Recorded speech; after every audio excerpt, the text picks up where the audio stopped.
নমস্কার। আজ হ্যাঁ, না, হ্যাঁ, বিশ নমস্কার জানাই। পত্রিকার পক্ষ থেকে আমরা এসেছি।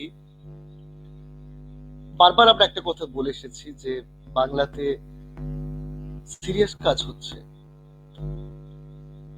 আর যারা সিরিয়াস কাজ করছেন তারা বিভিন্ন ইস্যু থেকে চাপা পড়ে যাচ্ছে।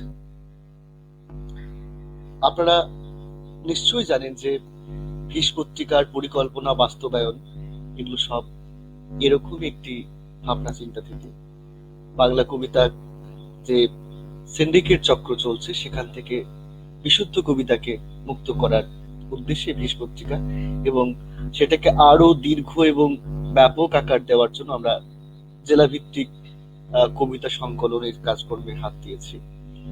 আজ আমাদের সঙ্গে রয়েছেন কবি, চিত্রশিল্পী এবং অধ্যাপক বাসুদেব মণ্ডল।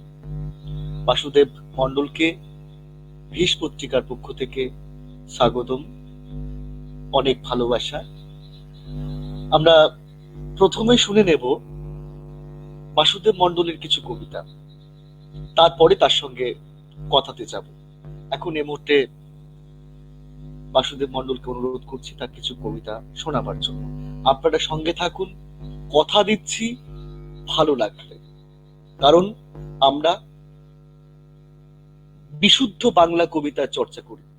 যে সমস্ত কবিরা আড়ালে রয়ে গেছেন, যে সমস্ত কবিদের কবিতা কৃতি চাপা পড়ে গেছে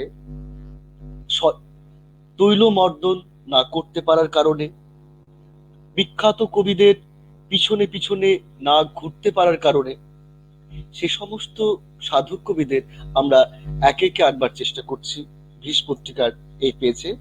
এখন বাসুদেব বাবুকে, বাসুদেব মণ্ডল, কবি বাসুদেব মণ্ডলকে বলবো তার কিছু কবিতা শোনানোর জন্য আমাদের শ্রোতা বন্ধুদের, আমাদের দর্শক বন্ধুদের। বিনম্র শ্রদ্ধা জানাই আপনাকে, ভিজ পত্রিকার সঙ্গে যুক্ত অন্যান্য সবাইকে, আর যারা এই মুহূর্তে অনুষ্ঠান শুনছেন বা দেখছেন তাদেরকেও আমার বিনম্র শ্রদ্ধা জানাই। প্রীতি বিনিময় করেই আমি কবিতা পাঠে যাচ্ছি। আমি এক মধুর কাঙাল, ঘুমিয়ে গিয়েছে মেঘ, আর কেন বৃষ্টি ধারা চাও, আর কেন আশা করো সোনালী শস্য পেতে ফসলের জল। তুমি একা মুগ্ধ হও, আমি তাই চাই। জলধারা ছাড়া বলো কে ফোটাতে পারে প্রিয় ফুল? ঘুমিয়ে গিয়েছি মেঘ, তুমি আর মুগ্ধ পটের মতো ছায়া দিতে পারো না যেন। তোমার নামেতে আর মৃদঙ্গ বাজে না মনে মনে, অথবা দাঁড়িয়ে থাকে না প্রিয় বেহালার দল। যে মেঘ গিয়েছে উবে, সে কি আর বৃষ্টি দিতে পারে? বলো, খেলা শেষ হওয়ার পরে সব শিশু ঘরে ফিরে যায়, মায়ের মিষ্টি মুখ সব খেলার সেরা মনে হয়। আমার ঘরে যে প্রিয় মায়ের পায়ের মতো ছড়িয়ে রয়েছে কত রং আর ছবি। বেহালার মধুর এসরাজের 19খানা তার, আমি তোমায় অনায়াসে ভুলে যেতে পারি। ঘুমিয়ে গিয়েছে মেঘ, আর কেন বৃষ্টি ধারা চাও।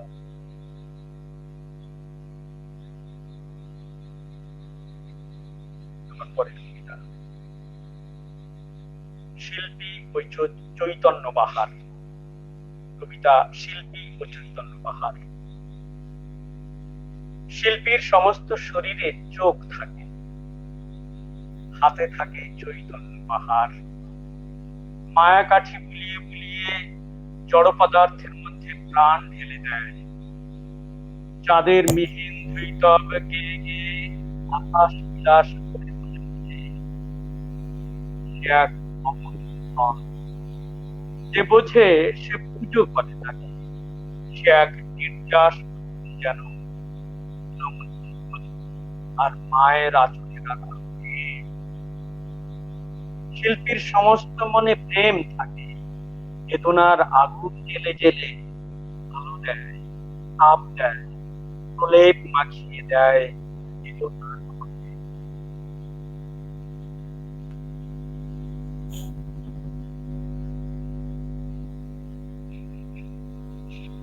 একটি ছোট্ট কবিতা।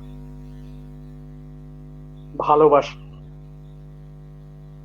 ভালোবাসলে শরীরের কাছে ফুল ফোটে, প্রেমিক ওঠে। ভালোবাসলে প্রেমিকা শ্রাবণ ধারা হয়, প্রেমিক উল্লাস। ভালোবাসলে এক মুখ লোহা হয়, অন্য মুখ চুম্বক। ভালোবাসলে শরীরের কাছে ফোটে। বন্ধুরা, শুনলেন কবি বাসুদেব মণ্ডলের কবিতার ধ্রুপদী বিন্যাস, তার কবিতার স্বতন্ত্র স্বরায়ন।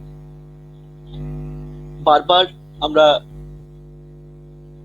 কথা বলে এসেছি বিভিন্ন জায়গাতে, এখন বাংলা কবিতায় পুনর্নির্মাণ চলছে। সেই পুনর্নির্মাণের হুজুগ থেকে, তার যে গিমিক থেকে বেরিয়ে এসে বাসুদেব মণ্ডল কবিতায় কথা বলেন। আমরা শুনলাম তার কবিতা। এবার আমরা কবির কাছে তার ব্যক্তিগত পরিসরগুলো, কবিতার তার দর্শন, এই মুহূর্তের বাংলা কবিতা, তার ছবির কথা নিয়ে আমরা পরবর্তী কোন একটা এপিসোডে আসবো, আমরা যাওয়ার চেষ্টা করছি। আজকে আবার তার পরের প্রশ্ন, আপনি কতদিন কবিতা লিখছেন? এই জাতীয় প্রশ্নের সম্মুখীন মাঝে মধ্যেই হতে হয়। আপনার এই প্রশ্নটির গভীর সত্তা ধরে আমি একটু গভীরে গিয়েই এর উত্তর দেব। আসলে মানুষের যাত্রা শুরু হয় মাতৃগর্ভ থেকে। মাতৃজঠরে থেকেই তার চর্যা শুরু হয়ে যায়, এটা আমার ধারণা। মা যদি শিল্পী হন, পিতা যদি গায়ক হন, তবে সন্তানের মধ্যে তার কণামাত্র আসবে না তা হতে পারে না। এই জন্য আমি বলি আমার যাত্রা শুরু হয়েছিল মাতৃজঠর থেকে। সাল তারিখের নিরিখে যদি বলেন, তবে সেক্ষেত্রে বলবো স্কুল জীবন থেকেই কবিতা লেখা শুরু। কিন্তু কথা হলো, আমি যখন স্কুলে পড়ছি, 9-10-এ পড়ি, ক্লাস 9-এ বা 10-এ, তখন অমিয় চক্রবর্তী পড়ছি, সুধীন্দ্রনাথ দত্ত পড়ছি। আমার কিছু প্রিয় মানুষ ছিলেন, প্রিয়জন ছিলেন। আমার বাবা ছিলেন একজন খ্যাপা পাগলের মতো, লালনের সঙ্গীত পছন্দ করতেন, লালন গীতি গাইতেন, রবীন্দ্রসঙ্গীত গাইতেন বাবা। মা ছবি আঁকতেন। এই সুবাদে বাবার কাছ থেকে আমি অনেক আধুনিক কবির কবিতার বইও পেয়েছি। আমাদের বন্ধুরা যখন পড়ছে রবীন্দ্রনাথ, আমি তখন সুধীন্দ্রনাথ দত্ত পড়ছি, এটা আমার পরম প্রাপ্য। আমার বন্ধুরা যখন পড়ছে সত্যেন্দ্রনাথ দত্ত, আমি তখন পড়ছি বুদ্ধদেব বসু। আমার বন্ধুরা যখন কাজী নজরুল পড়ছে, আমি তখন পড়ছি বীরেন্দ্র চট্টোপাধ্যায়। আমার বন্ধুরা বলতে, কি পড়িস, এর থেকে কি পাস, এ তো আমরা কোনো মজা পাচ্ছি না। আমি তারা যে কবিতা পড়ছে সে কবিতাগুলো খারাপ বা ভালো এই কথাই যাচ্ছি না। মানে আমার চিন্তাধারা বা আমি যেভাবে ভেবেছি কবিতা নিয়ে প্রথম থেকে, রবীন্দ্রনাথ শেষ করার পর অনেকে বিনয় মজুমদার বুঝতে পারি না। মানে এতটা গ্যাপ থেকে গেলে আধুনিক কবিতায় ঢোকাটা খুব মুশকিল হয়ে যায়। আপনার প্রশ্নটি ছিল কবে থেকে শুরু হয়েছে। এই হলো যাত্রা। প্রথম যখন কবিতা ছাপার অক্ষরে বের হয় একটি স্কুলের পত্রিকাতে প্রকাশ হয়, সেটি 88-89 এরকম হবে। অর্থাৎ আপনি 80-র দশক বা আপনি লেট 80s কবি, বাংলা কবিতায় বেশ কয়েক বছর। আমি সত্যি কথা বলতে কি, এই দশক ওয়ারি ভাবনাটি আমি ঠিক মানতে পারি না। কেন পারেন না? এর পেছনে একটি কারণ আছে। আমার মনে হয় একটি মানুষের একটি গ্রন্থ প্রকাশ হলো বা একটি মানুষের একটি কবিতা লেখা যখন শুরু হলো, তখনই যে দর্শকটি থাকছে সেই দর্শকের মধ্যে তিনি ঢুকে পড়ছেন। এটা আমরা সবসময় দেখে আসছি। কিন্তু তা কেন কখনো কখনো হবে? আমার মনে, আমাদের আমাদের একটা করে ডেট অফ বার্থ থাকে, আমরা একটা হ্যাঁ, ডেটে জন্মাই। সেই এখন কথা হলো সেখানে কি বলুন। এখন কথা হলো এই যে গ্রন্থ প্রকাশ বা কবিতা প্রকাশ, এটা দিয়েই আমরা আহ, তিনি কোন দশকের কবি বা কোন দশকের সাহিত্যিক ইত্যাদি ইত্যাদি নির্বাচন করি। আমার কথা হলো এমন অনেক মৃত কবিতা জন্ম হয় অনেক কবির, যে কবিতা মারা যায়, জন্মের পরেই মারা যায়। সেই কবিতা দিয়ে সেই কবিকে বিশ্লেষণ করতে গেলে একটু অসুবিধা হয় বলে আমার মনে হয়। 1908 বুদ্ধদেব বসু জন্মগ্রহণ করেছিলেন, তাই তো? হ্যাঁ, 1908। 1908, হ্যাঁ, হ্যাঁ, 1908। 1908 বুদ্ধদেব বসু জন্মগ্রহণ করেছিলেন। 1974 তিনি মৃত্যুবরণ করেছিলেন। তার প্রথম কাব্যগ্রন্থ মর্মবাণী, সম্ভবত মর্মবাণী, তারপর মন্দির বন্দনা। হ্যাঁ, মর্মবাণী। এবার ওটা 1915-16 বা ওই সময়, খুব সম্ভবত 25, যদি খুব বেশি ভুল না করে থাকি। হতে পারে আমার 15-16 বা, হ্যাঁ, 25, হ্যাঁ ঠিক। 20-র পর 25, আমার 15 নয়, 25। তো সত্যি কথা বলতে কি, এবার ওই যে লেখাগুলি আপনি যদি পড়ে, একটু মাউথ পিস একটু মুখের কাছে ধরলে ভালো হয়, কথা মাঝে মাঝে কেটে যাচ্ছে। তো এবার বুদ্ধদেব বসুকে যদি আমরা ওই সময়ের অর্থাৎ 1925 সের সময়ের কবি হিসেবে ধরি, এখানে আমার একটু আপত্তি আছে। প্রকৃত প্রস্তাবে রবীন্দ্র পরবর্তী কবি সমাজের মধ্যে বুদ্ধদেব বসু তো অগ্রগণ্য ব্যক্তিত্ব। বুদ্ধদেব বসু এবং বিষ্ণুদে যখন আহ আমাদের কফি হাউসে বসছেন, তখন ওই সময়ের বন্ধু বান্ধব একটি টিমকে বলতেন আহ, বৌদ্ধ অবলম্বী, এবং একটি টিমকে বলা হতো বৈষ্ণব অবলম্বী, অর্থাৎ বৈষ্ণবপন্থী এবং বৌদ্ধপন্থী। অর্থাৎ বিষ্ণুদের সাথে যারা চলাফেরা করতেন তারা বৈষ্ণবপন্থী, এবং বুদ্ধদেবের সাথে যারা চলাফেরা করতেন বা ওঠা বসা করতেন তাদেরকে আমরা বৌদ্ধপন্থী বলতে শুনেছি। সুনীল গঙ্গোপাধ্যায় একবার আলোচনা করছিলেন এই প্রসঙ্গ নিয়ে। এখন কথা হলো, বুদ্ধদেব বসুর ওই সময়ের কবিতা পড়ে আমার কিন্তু ভালো লাগে। এবার ওই সময়ে যদি তাকে ঢুকিয়ে দেওয়া হয়, এটা কালের নিরিখে ঢুকিয়ে দেওয়া যেতেই পারে। আপনার প্রশ্নের সূত্র ধরে আপনি যদি এই মতটিকে সাপোর্ট করেন, আমার কোনো আপত্তি থাকবে না, কিন্তু দ্বিমত থাকবে। আপত্তি এবং দ্বিমত শব্দটিকে আমি কোট করতে চাইছি। এখন কথা হলো, এবার, হ্যাঁ বলুন। দেখুন, আমাদের একটা করে জন্ম তারিখ থাকে, আমরা কিন্তু হ্যাঁ, সেখানে ভুলে যাই না। আমাদের হ্যাঁ, যদি একটা জন্ম তারিখ থাকে, তাহলে কবিতায় দর্শক বিভাজন থাকবে না কেন? আমাদের জন্ম তারিখ থেকে আমরা কৈশোর থেকে যুবক থেকে বৃদ্ধ, এই পর্যায়গুলো অতিক্রম করছি। বুদ্ধদেব বসু দশক এই কনসেপ্ট বাংলা কবিতায় প্রথম এনেছিলেন, ডিকেড এই প্রতিশব্দ হিসেবে, এবং কবিতার যে উত্তরণের জায়গা থেকে। আমি আপনার সঙ্গে একমত, কিন্তু আমার যেটা মনে হয় পার্সোনালি, রবীন্দ্র পরবর্তীকালে জীবনদের আগে পর্যন্ত যদি বাংলা কবিতার, বুদ্ধদেব বসু অবশ্যই খুব গুরুত্বপূর্ণ কবি। আমার মনে হয় যে অজিত দত্তের জায়গাটা নিয়ে একটু ভাববার জায়গা আছে, ভাবা উচিত আমাদের। নিশ্চয়ই নিশ্চয়ই। কিন্তু আমার কাছে পরবর্তীকালে, রবীন্দ্র পরবর্তী, হ্যাঁ বলুন। রবীন্দ্র পরবর্তীকালে বুদ্ধদেব বসুরা যে কাজ করছেন কবিতাতে, রবীন্দ্র বিরোধিতা করতে গিয়ে, মানে রবীন্দ্র উত্তর না বলে আমি রবীন্দ্র ধুত্তর কবিতা বলি, তো রবীন্দ্র ধুত্তর কবিতার চর্চা করতে গিয়ে তারা দেখবেন পাশ্চাত্য থেকে বিভিন্ন দর্শন, বিভিন্ন তত্ত্ব কবিতাতে আরোপ করছেন। তাদের লেখার পরে দেখা যাচ্ছে যে সেই কবিতার ভাষা, বিষয় হলেও ভাষাটা কোথাও সেই রাবীন্দ্রিক পরিমণ্ডলের মধ্যে, আবর্তের মধ্যে ঘুরপাক খাচ্ছে। এই জায়গাটাকে প্রথম ব্রেক করেছিলেন অজিত দত্ত। তার যদি আপনি মালতী ঘুমাই কবিতাটা পড়েন বা তার কাব্যগ্রন্থ পড়েন, দেখবেন সেখানের যে ল্যাঙ্গুয়েজ, ড্রিম ল্যাঙ্গুয়েজ, হ্যাঁ, একদম। সে ড্রিম ল্যাঙ্গুয়েজ থেকেই কিন্তু জীবনানন্দ দাশের উত্তরণ।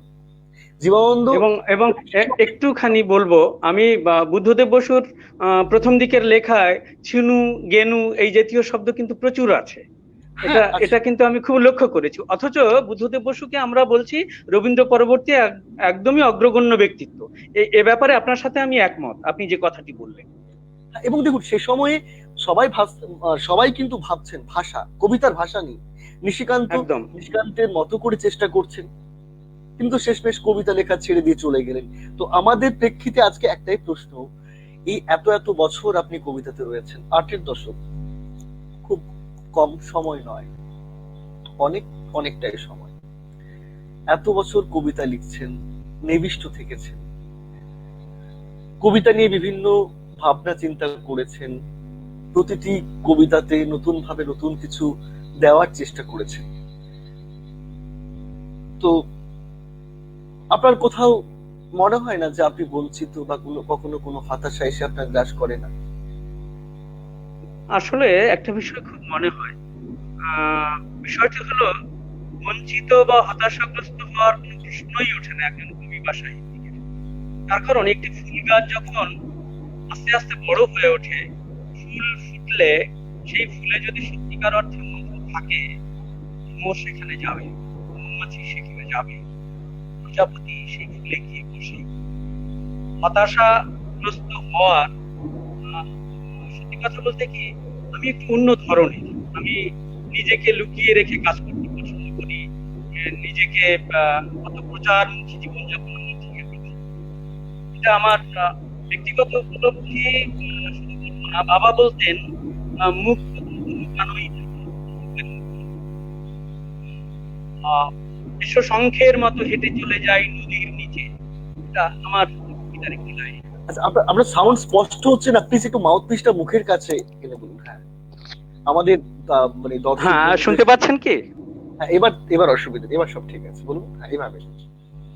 এসো শঙ্খের মতো হেঁটে চলে যাই নদীর নিচে। শঙ্খ যে হাঁটে নদীর নিচে আমরা কজন দেখি। শঙ্খ মারা যাওয়ার পর তাকে যখন উপরে তোলা হয়, সেই শঙ্খে ফু দিলে বা ফু দেওয়ার ব্যবস্থা করলে তাতে সুন্দর আওয়াজ বের হয়। এটা আমার খুব করে মনে হয়। আর সত্যি কথা বলতে কি, সাহিত্যের এই অঙ্গনে, কবিতার অঙ্গনে বা উপন্যাসের অঙ্গনে অনেক সাহিত্যিক আছেন, অনেক কবি রয়েছেন, তাদেরকে আমরা অনেক উপরে পেয়েছি। আমি এ মতেও বিশ্বাসী। আমার একটি কথা আছে, তুমি যাকে অমৃত ভাবো সৃষ্টিশীল তাকে ছাই, তুমি যাকে ছাই ভাবো সৃষ্টিশীলের কাছে অমৃত তাহাই। লাইনটি আবার বলি, তুমি যাকে অমৃত ভাবো সৃষ্টিশীল তাকে ছাই, তুমি যাকে ছাই ভাবো সৃষ্টিশীলের কাছে অমৃত তাহাই। হেঁটে চলে যাই নদীর নিচে। এই যে আমার কবিতা কিন্তু পড়েছি, কখনো কখনো আমার মনে হয় কবিতার ভাষায় আমি সন্তুষ্ট হতে পারছি না। যেন একই কথা বারবার শুনে আসছি, সেই ঈশ্বরগুপ্ত থেকে আজও। অন্যভাবে কেউ নেবেন না, অনেক বড় বড় কবিরা রয়েছেন, অনেক বিখ্যাত বিখ্যাত লাইন লিখেছেন, কিন্তু আমার কখনো কখনো মনে হয়েছে অনেক পুরস্কার প্রাপ্ত গ্রন্থ পড়ার পর মনে হয়েছে এই গ্রন্থটি একটি গ্রন্থ। এরকম আমার কখনো কখনো। আমি নতুন ভাষা পেলাম না, আমি নতুন রং মাখাতে পারলাম না গায়ে, আমি নতুন উপলব্ধি সঞ্চারিত করতে পারলাম না আমার উপলব্ধিতে। তাহলে এখন তো বাংলা কবিতায় দেখবেন, জনপ্রিয় কবিদের কবিতা যদি লক্ষ্য করেন, স্মার্ট কিছু শব্দ দিয়ে বেরিয়ে যাওয়ার চেষ্টা চলছে।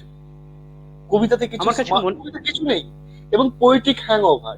এই একটা কবিতার স্ট্রাকচার, সেখানে এই আপনার স্মার্ট শব্দ দিয়ে বেরিয়ে যাওয়া বা পোয়েটিক হ্যাংওভার, এই দুটো পরিসরকে আপনি কিভাবে দেখেন, কিভাবে বিশ্বাস করেন? আমার কাছে একটা বিষয় খুব করে মনে হয়, সেটি হলো বৃত্তবাজি শব্দটি আমি ব্যবহার করি। কিছু মানুষ আছেন, তারা একটা বৃত্তের মধ্যে ঢুকে পড়ছেন, সেই বৃত্ত ছাড়া তারা কিছু বোঝেন না, জানেন না, চেনেন না, বোঝার চেষ্টা করেন না, জানার চেষ্টা করেন না। হৃদয়ের মধ্যে হৃদয়, চোখের মধ্যে চোখ না থাকলে উপলব্ধির জগৎটা তো সত্যি সত্যি হালকা থেকে যায়।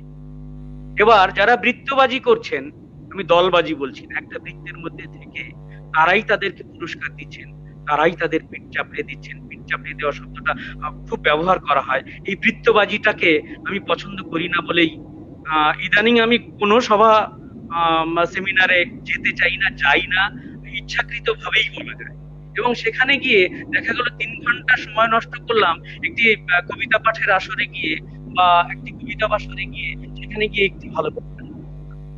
অথচ সেই বৃত্তের মানুষগুলো আহা কি সুন্দর হয়েছে, সম্ভব ভালো হয়েছে, ইত্যাদি ইত্যাদি শুনতে পাই। এই মতের পক্ষপাতী আমি। আমি আমার কবিতার ভাষার কিছু শব্দ চয়ন উত্থাপন করতে চাই। কবিতাটির নাম রঙের। একটি অন্ধকার রাত্রির পাত্রে চাঁদকে বিছিয়ে দিয়ে ঢেলে দিলাম লাল রং। চাঁদের গায়ে লাগানো ছিল নীল। আস্তে আস্তে বেগুনি রঙের পাতলা আস্তরণ পরীর মতো বেশে মায়াজাল জানে লাল আর খেলে যায়। আমি আমার ছোট্ট কর্নিক দিয়ে আঁচড় কেটে কেটে গড়ে তুলছি আমার 1000 বছরের ইমারত। এই অট্টালিকা রক্ষা করতে তৈরি হচ্ছে রং প্রণয়। রং ছাড়া ওয়েসিস বাঁচে না, রং ছাড়া হৃদয় চলে না। একটি অন্ধকার রাত্রির পথে রাতকে মিশিয়ে দিয়ে ঢেলে দিলাম লাল রং। চাঁদের গায়ে লাগানো ছিল নীল। এই কবিতাটি লেখা 2000 সালে। আচ্ছা, আপনার যতদূর জানা আছে আপনি বাংলা সাহিত্যের একজন কৃতি ছাত্র। একাডেমিক্যালি অনেকগুলো ক্ষেত্রেও টপার, এখন কলেজে অধ্যাপনা করছেন। আপনার দৃষ্টিতে বাংলা কবিতার বর্তমান অবস্থা এবং তার থেকে মুক্তির উপায় কি কি হতে পারে বলে আপনি মনে করেন? আমার জীবনে একটা বিদ্রোহ আছে। একাডেমিক অঙ্গনে আমি একাডেমিশিয়ান, আর একাডেমি থেকে যখনই বেরিয়ে আসি তখন একাডেমিশিয়ান এবং একজন শিল্পী হিসেবে, একজন শিল্পী কর্মী হিসেবে নিজেকে দেখাতে চাই, বোঝাতে চাই, সেইভাবে যাপন করতে চাই। কথা হলো কবিতা নিয়ে। বিনয় মজুমদারের সাথে একবার কথা হচ্ছে, তাকে যখন উন্মাদ বলে আমরা আখ্যায়িত করছি, তিনি বাড়ি ফিরে এসেছেন হাসপাতাল থেকে, তার ধারে কাছে কেউ যাচ্ছেন না, গেলে লাঠি নিয়ে দাঁড়িয়ে আসছেন, মানে তেড়ে আসছেন বিনয়বাবু। বিনয়বাবুকে আমি স্যার বলতাম। আমি প্রথম যেদিন ওনার কাছে গিয়েছিলাম সে সময় আমি অনেকটাই অপরিপক্ক বলা যায়, কিন্তু যখন হাসপাতাল থেকে ফিরে এসেছেন তখন আমি কবিতা সম্পর্কে একটু বোঝার চেষ্টা করি বা গভীরতা বোঝার চেষ্টা করি। প্রশ্নটির গভীরতা বুঝে অতীতে যাচ্ছি এ কারণে, বিনয়বাবুর সাথে কথা বলতে বলতে এই প্রশ্ন আমি তাকে স্যার বলে সম্বোধন করতাম। প্রথম দিন গিয়ে ওই হাসপাতাল থেকে ফিরে আসার পর আমি বাইরের দরজায় দাঁড়িয়ে, ভাঙা দরজাটি, তার বাইরে দাঁড়িয়ে স্যার কি ভিতরে আছেন এই কথাটা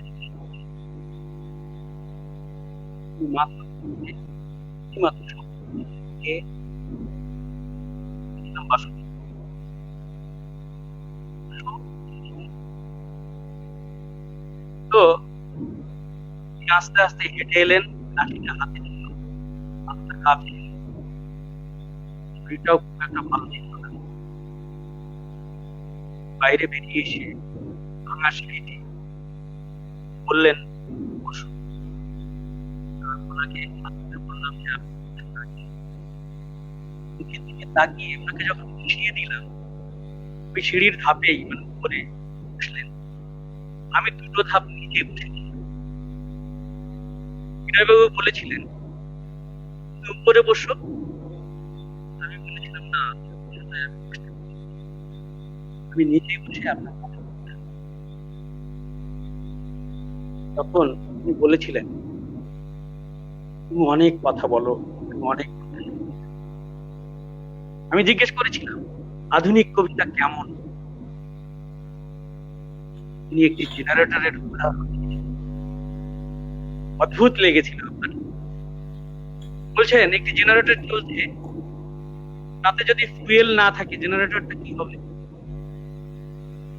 আমি বললাম থেমে যাবে, চলবে না আর। তিনি তখন বললেন, মানুষ আর যন্ত্রের মধ্যে তফাৎ কোথায়? মানুষেরও যদি খাদ্য দেওয়া না হয় তাহলে তো মানুষও ঠিক। আমি তখন হেসে পড়েছিলাম। তো বললেন, আসলে কেন? আপনার বাচনিক কাঠামো অন্যরকম।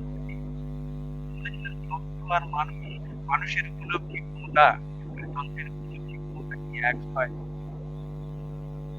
তো উনি তখন বলেছিলেন, আধুনিক কবিরা এখন যারা সবেমাত্র লিখছে তারা এখানেই যন্ত্র আর মানুষকে একত্রিত করে সেখানে হৃদয় থাকছে। তিনি ওদিন বলেছিলেন, তিনটি বিষয় নিয়ে কবিতা চিরন্তন হয়ে ওঠে: এক প্রেম, প্রকৃতি আর কবির উপলব্ধি। অনেকে অনেক রকমের কথা বলেন, বিনা মজুমদারই। সেদিন আমাকে 50টি পয়সা দিয়ে বলেছিলেন, যাও তো দোকান থেকে বিড়ি কিনে আনো। আমি সেই 50টি পয়সা রেখে দিয়েছিলাম, আজও আছে আমার কাছে সেই 50টি পয়সা। আমি আমার 50 পয়সা দিয়ে, আমার পকেটের 50 পয়সা দিয়ে বিড়ি কিনে তাকে দিয়েছি। এবার কথা হলো, আমি যখন ওই বিড়ির প্যাকেটটি দিয়েছি, বিড়ি যে কটি বিড়ি দিয়েছিলাম, তখন তিনি বলছেন, কোন দোকান থেকে আনলেন? তখন বললাম, বিড়ি কেনার একটা গল্প। আপনার পয়সাটা দিয়ে, আমার পয়সা দিয়ে পেয়েছি। তিনি তখন বললেন, তখন বলছিলাম, আপনার স্পর্শ পাওয়া 50 পয়সা আমার জীবনের উপলব্ধি পাল্টে দিয়েছে। সেই জন্য 50 পয়সা কেমন আসলে ওই 50 পয়সা আর এই 50 পয়সা এক, কিন্তু উপলব্ধির জায়গাটা এরকম না। কবিতার ক্ষেত্রে এখন অনেকে লিখছেন, কেউ রাঙিয়ে দিয়ে বলছেন দারুণ লিখছে ছেলেটি, ভীষণ ভালো লিখছে ছেলেটি। কবির কবিতা পত্রিকায় না থাকলে যায় না। সেই বৃত্তের কবিতা হয়ে উঠতে গেলে যে অমৃতময় উপলব্ধি, এই অমৃতময় উপলব্ধির স্পর্শ পাচ্ছি না বলেই কল্পনায় দক্ষ। ক্লাসরুমে যখন আমার জীবন জীবিকা কবিতা ক্লাসে পড়াই, কিন্তু আমি আমার ছাত্রছাত্রীদের বলি, প্রতিদিন যদি নতুন জিনিস না বলতে পারি, আমি জীবনানন্দ দাশ 10টি ক্লাস না নিতে পারি, তার লাইন 10 রকম ভাবে যদি আমি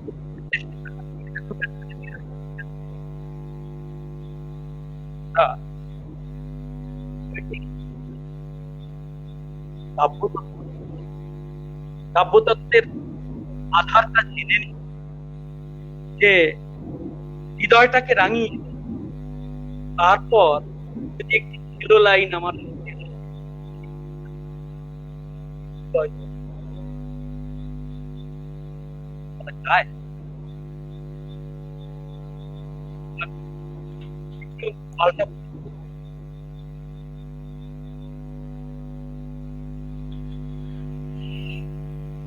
এখনকার বাংলা কবিতার মূল সমস্যাগুলো কোথায় বলে আপনার মনে হয়? এই মুহূর্তে বাংলা কবিতার মূল সমস্যাগুলো কোথায়?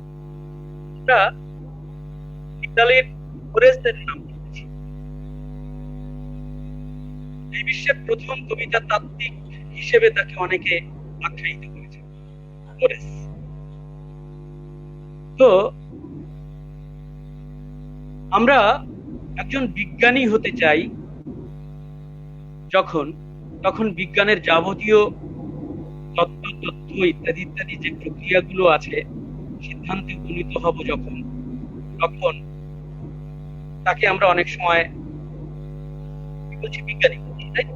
বিজ্ঞানী হতে গেলে যে প্রক্রিয়াগুলো করে তাকে বিজ্ঞানী হতে হবে। একজন সমাজতাত্ত্বিক হতে গেলে সমাজের অনেকগুলো প্রক্রিয়া সম্পর্কে তাকে জানতে হয়, বুঝতে হয়, অনুধাবন করতে হয়, হৃদয়বত্তা দিয়ে বুঝে নিয়ে সেগুলোকে সমাজের জন্য প্রয়োগ করে তখন তিনি কিন্তু সমাজতাত্ত্বিক। আর আমাদের এখনকার কবিরা আজকে খাতা নিয়ে বসে, কালকে কিছু ওই আপনি বললেন, কালকে শব্দ বসিয়ে দিয়েই সেই মানুষটি 3 দিন 3টি পাতাতে লেখার পর, কবিতা লেখার পর, এটা কবিতা হয়েছে কি না হয়েছে ওই বৃত্তবাজি করে, সেই বৃত্তে ঢোকার পরে দারুণ লিখতে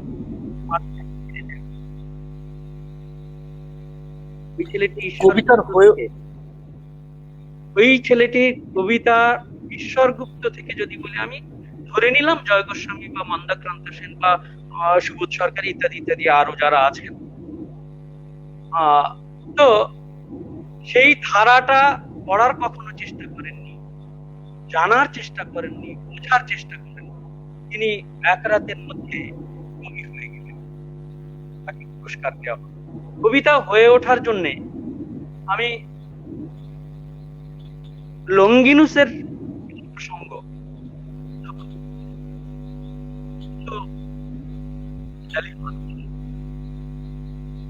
কবিতার মধ্যে যদি চূড়ান্ত দর্শন না থাকে, কবিতার লাইন পড়ার পর পাঠক যদি বিভিন্ন দৃষ্টিকোণ থেকে সেই লাইনটিকে দেখতে না পারে, তাহলে সেটা কবিতা হয়ে উঠবে বলে কবিতা। আমি তত্ত্বগত দিকে বেশি যাব না, আমি আমার জীবনের উপলব্ধি থেকে তত্ত্ব কথা বলতে গেলে সেই আমাদের কথাগুলো মাঝে মাঝে ক্র্যাক হয়ে যাচ্ছে, একটু মাউথপিসের কাছে আনলে আমাদের যারা দর্শক বন্ধু রয়েছে তাদের শুনতে বুঝতে অসুবিধা হয়। হ্যাঁ, আপনি কি শুনতে পাচ্ছেন? হ্যাঁ পাচ্ছি, বলুন। তো লঙ্গিনুস যে প্রসঙ্গটি বলতে চেয়েছেন যে দর্শন থাকবে, শুধুমাত্র হালকা চাল দিয়ে, হালকা চালের লেখা লিখে, অর্থাৎ উপলব্ধির জগৎটা খুবই হালকা, কিন্তু শব্দের গুণন কৌশল নয়, যে কোনো জায়গায় যে কোনো বড় মাপের একটি কবিতা হয়ে উঠছে। আমার কাছে আপনি ভাবে একটি ভালো বললেন, এই প্রশ্নটার লাইন কি পড়ে শোনাতে পারি এই বিষয়টি নিয়ে? এক মিনিট।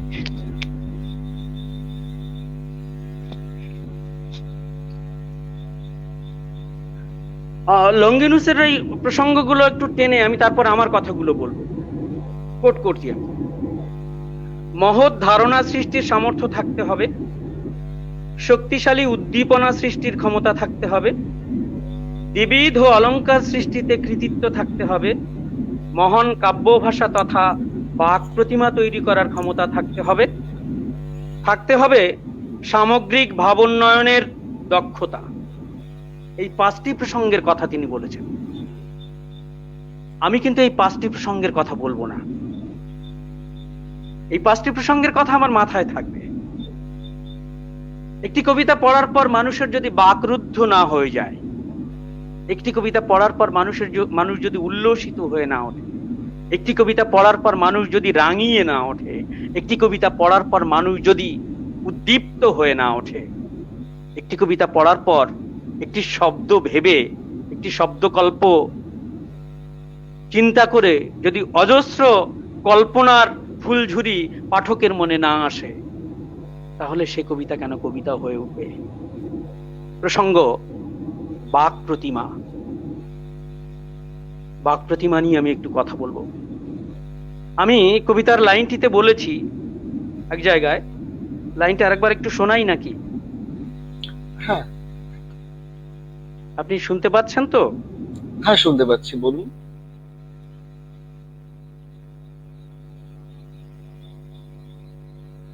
কোথায় রেখে দিলাম?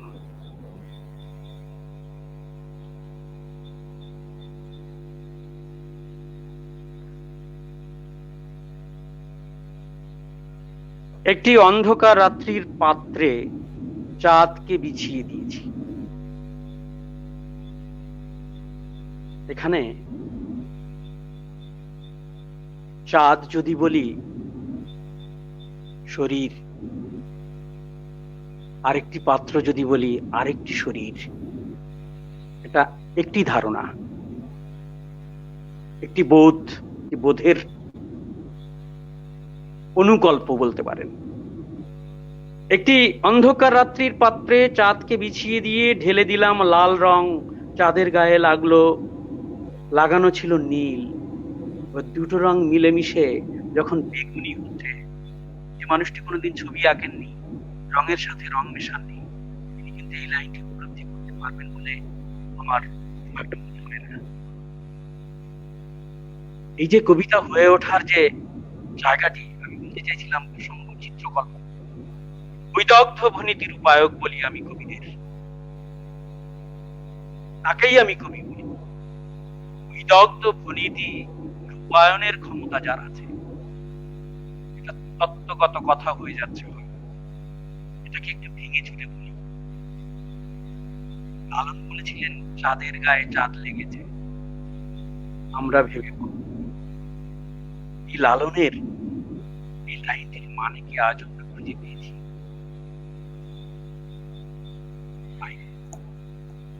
চলছে আড্ডা। আমরা এবার যাব চিত্রশিল্পী বাসুদেব মন্ডলের কাছে। আমাদের সময় অনেকটাই হয়ে গেছে, প্রায় প্রায় 38 মিনিটের কাছাকাছি জায়গা আমরা পৌঁছে গেছি। বন্ধুরা দেখছেন, ভালো লাগছে। এবার অল্প সময়ের মধ্যে জানার চেষ্টা করব, বুঝে নেওয়ার চেষ্টা করব চিত্রশিল্পী বাসুদেব মন্ডলের এই মুহূর্তে ছবি সংক্রান্ত ভাবনা চিন্তাগুলোর কথা। অশেষ কৃতজ্ঞতা আপনাকে, অশেষ ধন্যবাদ। ভিতরের রং বাইরে আনার জন্যে রং ধরি। আমি তখন ক্লাস 2-তে পড়ি। 1-এ থাকতে যে সমস্ত চক দিয়ে দেওয়াল ভর্তি করে ফেলতাম, মায়ের কাছ থেকে উৎসাহ পাওয়া। প্রথমত মা ছবি আঁকতেন, পট আঁকতেন, ঠাকুমা মাটির পুতুল তৈরি করতেন, বাবাকেও কখনো কখনো মায়ের কাজে সহযোগিতা করতে দেখেছি। বাবার গান, মায়ের মাটির পুতুল, মায়ের ছবি আঁকা, নকশি কাঁথা তৈরি করা, ঠাকুমার কার্পেট তৈরি করা, এগুলো বাছাই করে দেওয়ালে রাখা গ্রামের বাড়িতে, এগুলো দেখতে দেখতে বড় হলাম। আমার জীবনে অনেক মানুষ এসেছেন, যেটা আমার বাবার জন্য। আমাদের গ্রামে কোনো গুণী মানুষ এলে বাবা সেই মানুষটিকে আমাদের বাড়িতে আনার চেষ্টা করে। আমরা কিন্তু অত দরিদ্র ছিলাম তা বলবো না, বেশি দরিদ্র ছিলাম। গুণী মানুষরা গ্রামে ঢুকলে আমাদের বাড়িতে সেই গুণী মানুষ আসতো। আমি হয়তো আঁকিবুকি কেটেছি খাতায়, দেওয়ালের ছবিও বাবা দেখিয়েছেন, আমার এই ছেলেটি এঁকেছে, একটু দেখো না। এবং উৎসাহ দেওয়ার জন্য অনেক প্রাথমিক শিশুবেলা, ছোটবেলার কথা। কেন ছবি আঁকি, কি জন্য ছবি আঁকি, কতগুলো ছবি এঁকেছি। সম্প্রতি সল্টলেকে একটি অনুষ্ঠান, করোনার আগেই একজন শিল্পী ভদ্রলোক আমাকে ফোন করে বললেন, ভাই তুমি কি আসতে পারবে? আমি জিজ্ঞেস করেছিলাম মঞ্চে কারা কারা থাকবে। তিনি যে নামগুলো বলেছিলেন, আমি সাথে সাথে বলেছিলাম আমি যাচ্ছি না। তো তিনি জিজ্ঞেস করেছিলেন কেন? যারা জীবনে কোনোদিন ছবি আঁকেন না, বাড়িতে গেলে 5টা ছবি দেখতে পাই না, সেই মানুষটি চিত্রকলার উপর আলোচনা হবে, সেই মানুষটি বসে আলোচনা করবেন, ছবি নিয়ে বৈদগ্ধ ভনীতি রূপায়কের মতো কথা বলে যাবেন। এটা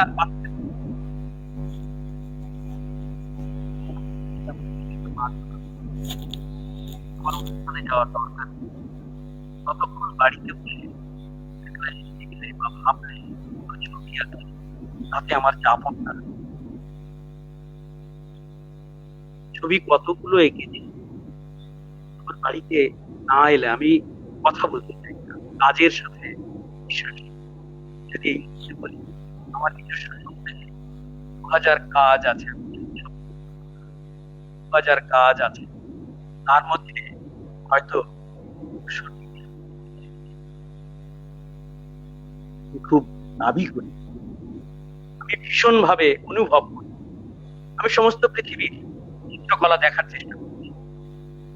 এখন তো হাতের মুঠোয় আমাদের আমি সমস্ত পৃথিবীর চিত্রকলার উপর বইপত্র, অনুদিত গ্রন্থ সব পড়েছি। এই কথাটা বললে নিশ্চয়তা প্রকাশ করা হয়, কিন্তু আমি আপনার সামনে বলতে চাইছি, চাইছি সবসময় আত্মথাকতে চাইছি সবসময় এই চিত্রকলার গ্রন্থ পড়তে চাইছি। আমার অনেক বন্ধু বান্ধব আছে, তারা অনেক আর্ট কলেজে পড়াশোনা, তাদের কাছে কোনো, এমন অনেক বন্ধু আছে জিজ্ঞাসাবাদ করলে চিত্রকলা সম্পর্কে, লিওনার্দো দা ভিঞ্চি কেন বিখ্যাত হয়েছেন, কারণে বিখ্যাত হয়েছেন, তার ছবিগুলো কেন বিখ্যাত হয়ে উঠলো, পাশ করে যাওয়ার পর তারা বড় বড় আর্টিস্ট, তারাও চিত্রবাজি শুরু করেন। কি আঁকছি আনন্দ প্রকাশ করার জন্য, আনন্দকে তুলে ধরার জন্য, আনন্দ পাওয়ার জন্য, আনন্দ দেওয়ার জন্য। Part of poetry and painting. চিত্রকলা একদিনে হয়ে ওঠে না, চিত্রকলার জন্য যাপন করতে হবে। একটি লাইন কোন ভাবে টানবো, একটি লাইন কোন ভাবে দেওয়া উচিত, আমাদের এখনকার চিত্রশিল্পীরা লাইন টানতে পারেন না অনেকে, অথচ সেই লাইন টানতে পারেন না তিনি মডার্ন পোয়েট্রি, ওই মডার্ন পেইন্টিং আঁকছেন, মডার্ন পেইন্টিং তৈরি করছেন, বলছেন এটা ভেঙে দিয়েছি।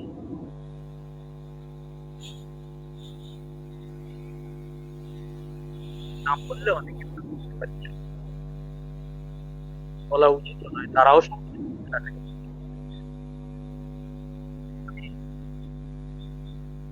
চোখকে দুটো ভাগে আলো দেখার চোখ, চিত্রকলায় যিনি আলো দেখতে পান না, আলো মানে লাইট, ভিতরের বোধ,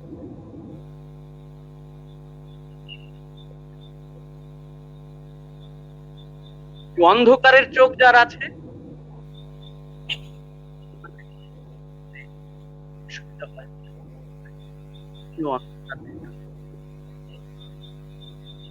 নিয়ে প্রশ্ন যদি করেন কোন মিডিয়ামে কাজ করে, কেন সেই কাজ করে, আমাদের পশ্চিমবঙ্গের বেশ কয়েক যারা চিত্রশিল্প নিয়ে লেখালেখি করেন, তর্ক বিতর্ক করেন, বিভিন্ন পত্রিকায় লেখেন, সাহিত্যিক হিসেবে খ্যাত, তাদের সাথে আমি বেশ কয়েকজনের সাথে কথা বলেছি, নাম বলবো না, আমি কারোরই নাম বলবো না। তো একজন বলছেন আপনার ছবি নতুন কথা, আমি ছাপাখানার কালি দিয়ে ছবি আঁকি, সমস্ত পৃথিবীতে যদি 3 জন মানুষ ছাপাখানার কালি দিয়ে ছবি আঁকে, তার মধ্যে প্রথম এঁকেছি আমি। কথাটা তো আমি দাবি করতে পারি, কিন্তু একজন চিত্র সমালোচক তিনি বলেছিলেন তিনি এখনো খুঁজে পাই, তো আমিও খুঁজে চলেছি। আমি ছাপাখানার কালিতে যে কাজগুলো করছি সে কাজগুলো কখনো সাক্ষাতে দেখানো যেতে পারে।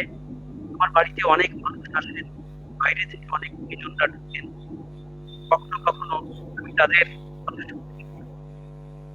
ছবি অবশ্যই আমরা পরবর্তী ক্ষেত্রে চেষ্টা করব আপনার এই সমস্ত কাজ আমাদের ফিস পত্রিকার পক্ষ থেকে লাইভে নেওয়ার। আহ, খুব ভালো লাগলো আপনার সঙ্গে সময় কাটিয়ে। আহ, এবার ফিস পত্রিকার নিজস্ব উদ্যোগে শুরু হলো লাইভ অনুষ্ঠান। আমরা চেষ্টা করব বিভিন্ন গুণীজনদের এই অনুষ্ঠানে সংযুক্ত করার। তাদের কথাবার্তা শুনলে আমরা সমৃদ্ধ হব, আমরা অন্য একটু বাঁকে গিয়ে ভাবতে পারবো আমাদের কাছে ছিলেন সেরকমই একজন বিশিষ্ট মানুষ, বিশিষ্ট কবি, চিত্রশিল্পী, অধ্যাপক বাসুদেব মণ্ডল। তার মুখ থেকে শুনলাম বিভিন্ন বিষয়ে তার নিজস্ব ভাবনা চিন্তার কথা। ভিস পত্রিকার পক্ষ থেকে তাকে অসংখ্য ধন্যবাদ। আমিও ভিস পত্রিকার সম্পাদক নয় শুধুমাত্র, ভিস পত্রিকার শুভাকাঙ্ক্ষী যারা, তাদের সবাইকে আনত মস্তকে শ্রদ্ধা জানাই। পরবর্তীতে কথা হলে আমার নতুন গদ্য কবিতার নিজের সৃজন, এটা সবশেষে সংকেত বা সূত্র দিয়ে যাচ্ছি, যেটা বাংলা সাহিত্যে আরেকটি দিক সংযোজন হবে বলে আমি আশা করি, কবিতার ক্ষেত্রে বিশেষ করে। যে কাজটি আমি 1995 সাল, আমি তখন অনার্সের ছাত্র, বাংলা অনার্সের ছাত্র, 94 সাল থেকে শুরু হয়। সেই কাজটি আমি আশা করছি 2000 সালের মধ্যে শেষ করে ফেলবো। সেই কাজটি দেখে অনেকে, বৃত্তবাজির মানুষরা অনেকে হাসবেন, আর আমি অন্ধকারের চোখটাকে ত্যাগ করে আলোর চোখ নিয়ে হাসবো একা একা, এবং সময়ের কাছে রেখে যাব আমার ধারাভাষ্য। আপনাদের মতো গুণীজনরা যখন এগিয়ে আসবেন, আমি আমার পাপড়ি উন্মোচন করার চেষ্টা করব। জানি না আমি আমার সভ্যতাকে কতটুকু দিয়ে যেতে পারবো। কলকাতা বিশ্ববিদ্যালয়ে যেদিন কবিতার উপর পুরস্কার পেয়েছিলাম, আমি 3টি পুরস্কার পেয়েছিলাম, 3টি চ্যাম্পিয়ন পদক এবং মানপত্র, সম্মাননা পত্র আমি পেয়েছিলাম। আমি তখন MA পড়ি। সেই মঞ্চে দাঁড়িয়ে আমি একটি কথা বলেছিলাম, আমি যেন বিশ্ববিদ্যালয়ের সম্মান রাখতে পারি। আমি যেন, এই যে আপনি একজন গুণী মানুষ, একজন গবেষক মানুষ, আমাকে খুঁজে বের করলেন, আমার এই মুহূর্তে মনে হচ্ছে আমি আপনার সম্মান রক্ষা করতে পারবো না। আপনি আপনার মতো গুণী মানুষ আমাকে খুঁজে বের করেছেন, এই যে দায়িত্ব নিয়ে আপনি কাজ করে চলেছেন। পরম যদি বলে কেউ থাকেন, ঈশ্বর বলে যদি কেউ থাকেন, আমি প্রকৃতিতে বিশ্বাসী। সেই প্রকৃতির কাছে আবারও বলবো, আমি যেন সম্মান রাখতে পারি। ঈশ্বর মানুষের তৈরি, ঈশ্বর শব্দটি যেহেতু মানুষের দিলেন, কারণে ঈশ্বর মানুষের তৈরি। আবারও আনন্দ কথা, পত্রিকার সম্পাদক হিসেবে আপনাকে অশেষ কৃতজ্ঞতা, অশেষ ধন্যবাদ। খুব ভালো থাকবেন আপনিও। অবশ্যই আগামী দিনে আরো কথা হবে আমাদের আড্ডা আরো আরো আরো জমে উঠবে। আপনারা প্রত্যেকে দেখুন, দেখতে থাকুন, কেমন লাগছে প্রশ্ন করুন। তবে হ্যাঁ, আমাদের টাইম মধ্যরাত্রি। ভালো থাকবেন সবাই, ভালো থাকবেন বাসুদেব বাবু। ধন্যবাদ। আপনি ভালো থাকুন, দর্শকরা সবাই ভালো থাকবেন। যারা এই অনুষ্ঠান শুনবেন তাদের সবার মঙ্গল কামনা করি, ভালোবাসা জানাই। আজকের মতো নমস্কার।